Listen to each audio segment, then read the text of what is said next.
Hello, welcome to Deutschaholic again. अस्सलाम वालेकुम। आज का जो हमारा टॉपिक है वो है एडजेक्टिव एंडुंग, और स्पेसिफिकली ये टॉपिक कई स्टूडेंट्स को बड़ा जो है वो बोरिंग लगता है, या कई दफ़ा मुश्किल भी लगता है कि यार इतनी सारी जो एडजेक्टिव्स होते हैं, ऑफ कोर्स एडजेक्टिव्स जितने भी हैं हमारे पास, एक चीज़ की जो सिर्फ हम बयान करते हैं, एक चीज़ की क्वालिटी बयान करते हैं, कोई भी चीज़ हो, हमारे के जितने भी नाउन्स हैं तो काफ़ी सारे होते हैं, ज़ाहिर बात है। और हर किसी की एक एडजेक्टिव एंडिंग लगाना, मतलब कि एडजेक्टिव एंडिंग का मतलब ये कि हर एडजेक्टिव के साथ चेंजेस करना, तो वो अक्सर स्टूडेंट्स को मुश्किल लगता है, क्योंकि इसका काफ़ी सारा एक बड़ा सा डरावना किस्म का टेबल दे दिया जाता है नॉर्मली। तो उसको देख के ही वैसे डर लग जाता है, इसलिए स्टूडेंट्स अक्सर उसको करना पसंद ही नहीं करते। बट ये है कि हम इसको बहुत ही सिंपल वे में करेंगे, ठीक है। इसमें कोई ऐसी चीज़ नहीं है जो बंदा जिससे जो डरे या उसको समझ ना आए। तो हम इसको भी जस्ट स्टार्ट करते हैं, ठीक है। नॉर्मली हमारा जो एडजेक्टिव एंडिंग का टॉपिक है वो पढ़ाया जाता है, हम लोग जो पढ़ाते हैं वो A2 में होता है, क्योंकि असल में तो ये B1 में आता है। बट ये है कि अगर A2 से इसको स्टार्ट कर दिया जाए तो आगे B1 में बहुत ईजी हो जाता है। वेल, हम इसी तरीके से इसको बाय पार्ट्स करेंगे। एक ही बार में पूरे एडजेक्टिव एंडिंग बंदा कर भी नहीं सकता, क्योंकि उसमें बहुत सारे केसेस आते हैं। तो सबसे पहला हम वो वाला केस देखेंगे जिसमें ये है कि हमारे पास एक चीज़ का आर्टिकल लगा हुआ होता है। फॉर एग्जाम्पल, अब ये हमारे पास 3 सेंटेंसेस लिखे हुए हैं, और यहाँ पे आप लोग देख सकते हैं कि एक सेंटेंस में है दस इज द शोने हाउस, दस इज दी शोने टाशे, दस इज देयर शोने श्रंक। आप लोग देख रहे हैं 3 चीज़ें हैं, एक हाउस, टाशे, श्रंक, तीनों का आर्टिकल ऑफ कोर्स डिफरेंट है। दस हाउस, दी टाशे, दे श्रंक। लेकिन जहाँ पे मैंने उनके साथ शोन लिखा है, यानी कि ब्यूटीफुल, कि एक जो है प्यारा घर, प्यारा बैग और प्यारी अलमारी, प्यारी कबर्ड, तो इन तीनों के साथ देखें आप, शोन नॉर्मली हमारा जो वर्ड होता है वो तो शोन होता है। बट यहाँ आप देख रहे हैं कि सबके साथ तीनों जगहों पे जो है उनके साथ जो एंडिंग यूज हुई भी है वो है हमारी ई, ई और ई। तो ये तो बड़े इजी चीज है ना, कि यही तो बंदा याद रख सकता है कि यानी कि जब भी हमारे आर्टिकल्स लगे होंगे एक सेंटेंस में, आप एक वर्ड के साथ जब भी आपका आर्टिकल लगा होगा, या जैसे 10 हाउस है तो 10 लगा हुआ है, तो सिंपल आपने जो भी उसका एडजेक्टिव है, अब यहाँ पे सोने है, मैं सोने की जगह कोई और एडजेक्टिव भी यूज कर सकती, मैं कहती फॉर एग्जाम्पल छोटा घर, ठीक है। तो क्लाइन, उस क्लाइन के साथ भी क्या ऐड कर देंगे, ई, ठीक है। इसी तरीके से मैं टाशे की बात करती हूँ, दिशोने टाशे, यहाँ पे भी अगर मैं छोटा बैग कहती हूँ तो क्लाइन साथ ई ऐड करेंगे। इसी तरीके से यहाँ पे श्रंक है, श्रंक भी अगर मैं कहूँ स्मॉल कबर्ड, साथ ई ऐड कर देंगे।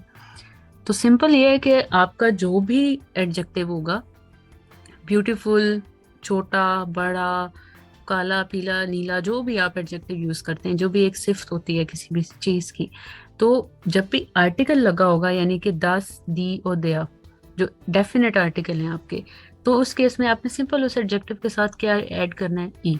तो मतलब हमने जो समराइज किया वो चीज ये है कि हमारे जब भी ये तीनों आर्टिकल्स होंगे तो आपकी जो एडजेक्टिव एंडिंग होगी वो होगी सिर्फ ई, ठीक है। ये तो बहुत सिंपल सी चीज है। बट ऑफ कोर्स मसला कब आता है, मसला तब आता है और सोचना आपको तब पड़ता है जब यही चीज हमारे पास, यही सेंटेंस विदाउट आर्टिकल्स होते हैं। और विदाउट आर्टिकल ये अब आपके सामने लिखे हुए हैं, ठीक है, तीनों। यहाँ पे देखें डिफरेंस इतना सही है कि मैंने 10 नहीं लगाया हाउस का, ताशे का दी नहीं लगाया, टिश का दया नहीं लगाया। तो जब नहीं लगा रही और मैं फिर भी शोने, शोने और शोने लिख रही हूँ तीनों के साथ, ठीक है, तो इसका मतलब हुआ कि यहाँ पे ना तो मुझे हाउस का आर्टिकल क्लियर हो रहा है, ना टिश का, ना ताशे का। मतलब ये तीनों एक ही जैसे लग रहे हैं ना, कोई डिफ्रेंशिएट नहीं कर पा रही हूँ मैं इसको। यहाँ पे ये बंदा जो भी इसको पढ़ेगा उसको ये नहीं क्लियर होगा कि हाउस का आर्टिकल 10 होता है, जो कि असल में हमें पता है, बट ऑफ कोर्स यहाँ पे मेंशन नहीं है।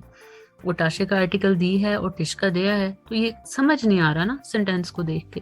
फिर हमें क्या करना पड़ेगा, फिर हमें ये करना पड़ता है, क्योंकि जर्मन लैंग्वेज में आर्टिकल्स बहुत इंपॉर्टेंट होते हैं। एक सेंटेंस में एक वर्ड के लिए जो भी हम वर्ड लिखें उसके साथ उसका आर्टिकल होना ज़रूरी होता है।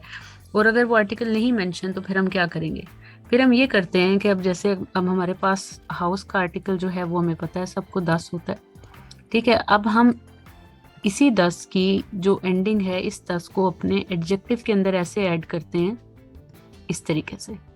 उस 10 का एस मैंने अपने शोन के अंदर ऐड किया, शोने के अंदर, तो वो शोनेस बन गया। इससे ये क्लियर हो गया कि जो हाउस है यहाँ पे उसका आर्टिकल जो है वो 10 है, शोनेस हाउस। चलिए नेक्स्ट देखते हैं। फॉर एग्जांपल अब टाशे है, टाशे का आर्टिकल दी होता है, लेकिन आप देख रहे हैं कि ये ई तो इसमें पहले से ऐड है, मैं यहाँ पे एक और ई ऐड नहीं कर सकती।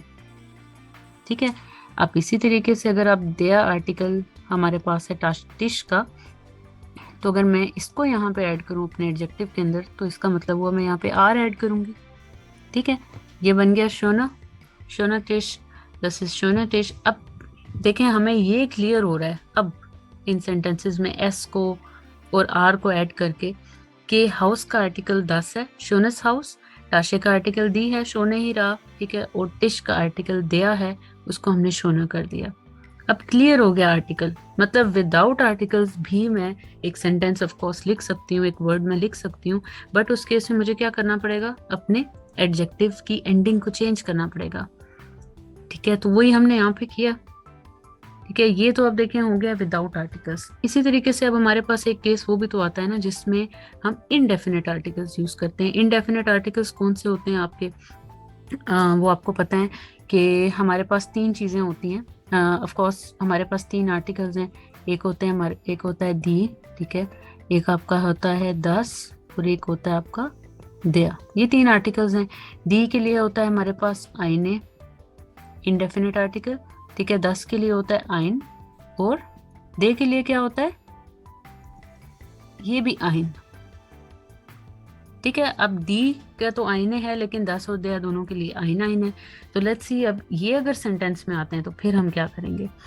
वेल अब आप यहाँ पे देख सकते हैं, यहाँ पे हमारे पास है फिर दोबारा से वही घर, आइन शोने हाउस, आइने शोने टाशे और आइन शोने टिश।